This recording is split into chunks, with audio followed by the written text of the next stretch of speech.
Ikaw ba'y bumubuto na? Hindi pa. Si ate, butante na. Meron lang tayong survey, trust rating survey, ano? Butante ka na ba? Sige. Kasi ang survey lang natin about Sara, tapos kay Presidente Marcos, ano kasi naghiwalay na yung dating magkakampe. Kung kayo po ang akin tatanungin, trust rating survey, ano? Kanino kayo mas nagtitiwala? Marcos, Duterte? Yun lang naman, yes or no lang. Survey lang ha, survey. Oo nga, kung kayo ang akin tatanungin, Marcos, Duterte? Ha? Marcos si ma'am. Lalagyan ko na ng isa ha. Guhitan mo na ma'am, para ano, laki ha. Ako na. Sige, si ma'am daw ay, lakasan mo. Si ma'am ay? Ha? Marcos, yan. Thank you. Si kuya, bumubuto na ba? Si kuya, kaya tayo. Kuya, butante ka na ba? Survey lang. Okay. Survey lang ito. Thank you, thank you.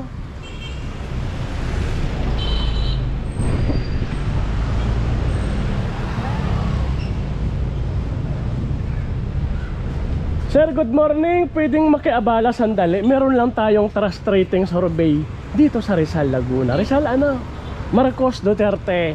Alam nyo naman, naghiwalay na yung dating magkakampi. Kung kayo ang aking tatanungin, sino ang mas pinagkakatiwalaan nyo? Marcos, Duterte? Ha? Marcos. Oh, guhitan natin tayo. Ito lang. Survey lang?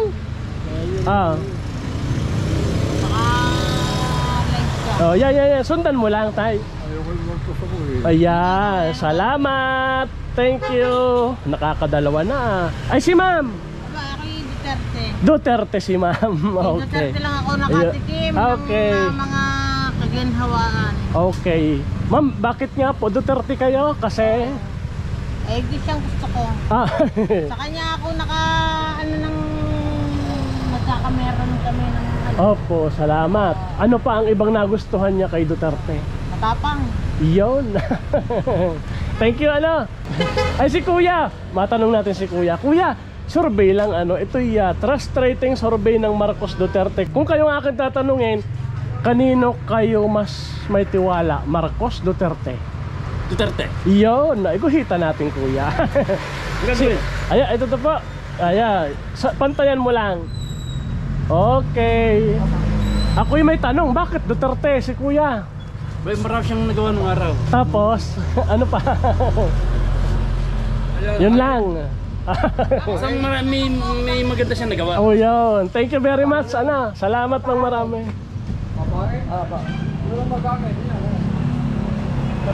Ate, good morning. Meron lang tayong trust rating survey. Mabilis lang ito. Dahil nga naghiwalay na ang Sara at Marcos, umalis na sa admin ni Marcos si Sara. Kung kayong akin tatanungin, kanino kayo mas may tiwala? Marcos o Duterte? Hindi ko po alam. Neutral. Dito tayo kay tatay. Tatay, meron lang tayong trust rating survey. Ano? Si Sara umalis na sa admin ng Marcos, naghiwalay. Ayan. Basta Duterte. Ayun, very good. Tatay, isang guhit naman. Are. Yan, si tatay ay Duterte. Okay, ang tanong tatay, bakit Duterte naman? Kunting sagot lang. Oh, yun ang nagpaganda ng heart niya, no? Iyon, very good. Salamat tatay, ano? Alin po? Mga tapat na lingkod. Kumbaga talagang yun ang hinangaan nyo kay dating Pangulong Duterte o sa Duterte administration. Totoo lang, nung una, hindi ako bumoto kay Duterte. Opo. Nakapwesto na, tsaka ako lang nakita. Iyon, yung kanyang nagawa. Okay, salamat po. Thank you. Ma'am, good morning. Baka pwedeng makiabala. Meron lang kaming trust rating survey dito sa Rizal, Laguna. Kayo ba'y bumuboto na? Opo. Ay, ito ma'am. Ay, mabilis lang na tanong. Ma'am, naghiwalay na si Sara kasi at sa admin ni Marcos. Kung kayo ang akin tatanungin, sino ang mas pinagkakatiwalaan nyo? Trust rating kasi ano? Sir, Duterte, Marcos? Taong bayan. Ay, isang huling tanong, ma'am. Duterte, Marcos? Yung para sa'yo, yung talagang sagot mo. Ano si ma'am? Trust rating survey. Duterte po. Ay, at si ma'am daw ay Duterte. Ma'am, isang guhit lang para tapos na. Thank you, thank you. Si ma'am, bumubuto na ba? Hindi pa. Ay ate, baka pwedeng makiabala. Meron lang tayong trust rating survey dito sa Rizal, Laguna. Kayo na may butante na. Alam nyo namang si Sara ay naghiwalay na sa admin ni Marcos. Kung kayo ang tatanungin, sino ang mas pinagkakatiwalaan nyo? Duterte, Marcos. Duterte, ayan. Lamang na ang Duterte. Ilan na ba yan? 5 na. Okay, thank you very much, ma'am. Punta tayo sa iba. Salamat ha. Uli. Okay, huling tanong, bakit Duterte? Wala, mas marami po kasi siyang nagawa. Mas maraming nagawa, ano pa? Kaysa po kay Marcos. Nay, good morning. Baka pwedeng makiabala. Meron lang tayong trust rating survey between Marcos and Duterte. Kasi nga, di ba si Sara ay naghiwalay na sa admin ni Marcos. Ngayon, ang tanong ko lang kay nanay, kung kayo ang tatanungin, sino ang mas pinagkakatiwalaan nyo? Duterte, Marcos? Kung kayo ang tatanungin, ano? Wala pa akong ano dyan sa mga ganyan.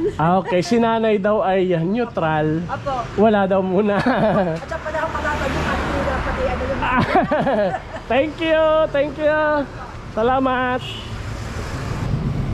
Ma'am, good morning. Ako'y makikiabala lang sana saglit. Meron lang tayong survey, trust rating survey. Alam nyo naman po, naghiwalay na si Sara sa Marcos admin. Ngayon kung kayo ang akin tatanungin, sino ang mas pagkakatiwalaan nyo? Marcos, Duterte? Wala po. Neutral si ma'am. Okay. Thank you, thank you. Ay, pwedeng maabala. Meron lang kaming trust rating survey dito sa Rizal, Laguna. About Duterte and Marcos. Si Sara kasi alam nyo naman, naghiwalay na sa admin ni Marcos.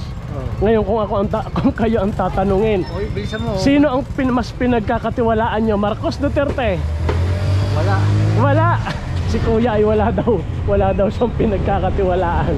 Thank you, thank you. Ay si kuya, butante ka na ano? O sinong mas pinagkakatiwalaan mo? Marcos, Duterte?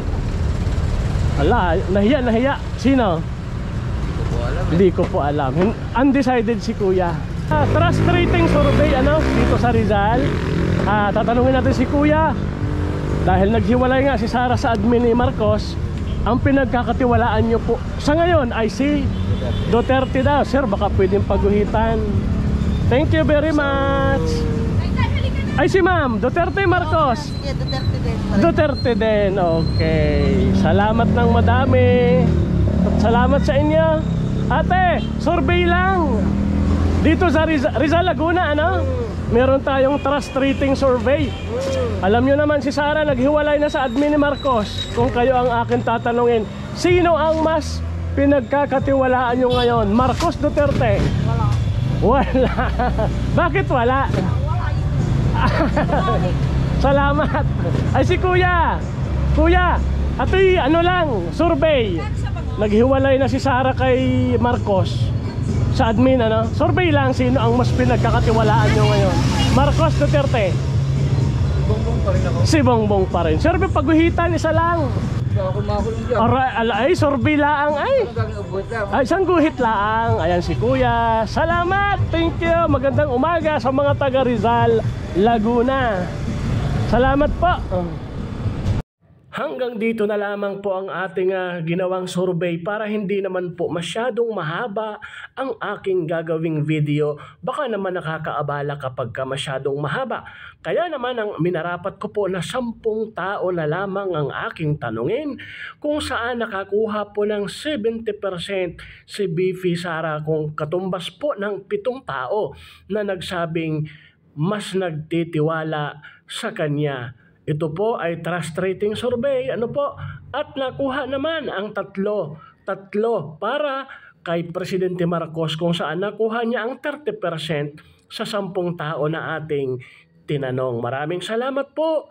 Magandang araw sa lahat. Sa mga hindi pa nakasubscribe, iregalo nyo na po ang pag-subscribe at i-hit ang notification bell para updated naman po kayo sa aking magiging upload pa. Salamat pong muli. Magandang araw sa lahat.